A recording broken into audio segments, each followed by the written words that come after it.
नारी शक्ती न्यूज, नारीचा आवाज, सत्याची ओळख। उच्च न्यायालयात उमेदवाराचे अपील।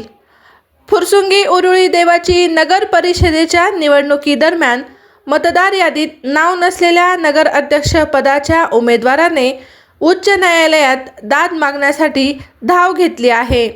सत्र न्यायालयात समाधान न झाल्याने त्यांनी हे पाऊल उचलले आहे। उच्च न्यायालयाने देखील त्यांची ही केस दाखल करून घेतली आहे।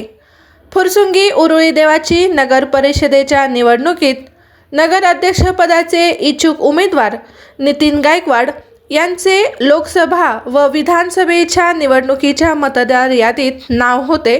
मात्र आता होत असलेल्या नगर परिषदेच्या निवडणुकीत मतदार यादीत नाव नसल्याने त्यांचा उमेदवारी अर्ज पडताळणीत निवडणूक निर्णय अधिकाऱ्यांनी अवैध ठरवला होता।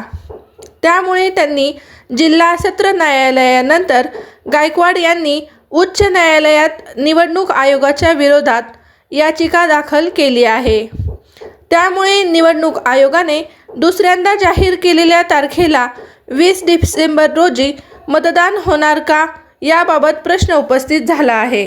आपल्या परिसरातील बातम्या पाहण्यासाठी चॅनलला सबस्क्राईब करा, व्हिडिओला लाईक करा आणि बेल आयकॉन दाबायला विसरू नका।